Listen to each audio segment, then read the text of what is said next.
আলহামদুলিল্লাহ, আমাদের প্রাণপ্রিয় প্রবাসী ভাই যাদের টাকায় আমাদের বাংলাদেশ চলে। তো একটু জানার চেষ্টা করবো কোন দেশ থেকে এসেছেন। আসসালামু আলাইকুম ভাই। ওয়ালাইকুম আসসালাম। আমি এইমাত্র সৌদি আরব থেকে ল্যান্ড করলাম। সৌদি আরব থেকে আসলেন? জি ভাই। মাশাআল্লাহ, আলহামদুলিল্লাহ। বর্তমানে সৌদি আরবে যে বাংলাদেশি প্রবাসীরা আছেন তাদের কি অবস্থা? তাদের অবস্থা বলতে গেলে ভালো, কিন্তু আমাদের ধরতে গেলে আমাদের এই দেশে অনেক ধরনের হেনস্থা করা হয় আমাদের মতো প্রবাসী ভাইদেরকে। যেমন আমি এখন আসছি, আমাকে দুজনে অনেক ধরনের হেনস্থা করছে। তো আমি আশা করি এগুলোর দিক দিয়ে আমাদের সরকারকে আরও উন্নত হতে হবে এবং আরও বলতে হবে যে, কারণ যেহেতু আমাদের প্রবাসীর টাকায় বর্তমানে দেশ চলতেছে, আমরা না থাকলে কিন্তু দেশ অচল। তাই দরকার যে আমাদেরকে নিয়ে আরো চিন্তা করে সরকারের। কোথায় হেনস্থা হয়েছেন? এয়ারপোর্টের মধ্যে? জি, আমি বের হওয়ার সময় আমাকে দুইজন পুলিশ খুব হেনস্থা করেছে।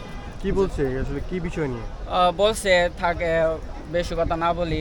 আসলে আমরা প্রবাসীরা যখনই বিদেশের মাটি থেকে দেশের মাটিতে আসি, অনেক সময় অনেক রকম পরিস্থিতির মধ্যে বিব্রতকর পরিস্থিতির মধ্যে পড়তে হয় এয়ারপোর্টের মধ্যে। তো আমাদের দেশের টাকা কিন্তু সব টাকা কিন্তু আমরা প্রবাসীর টাকায় কিন্তু চলছে।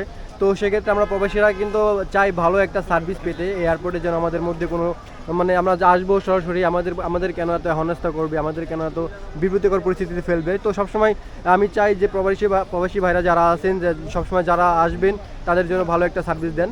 তো ভালো থাকবেন আপনার ভাই, আপনার সাথে অনেক কথা বললাম।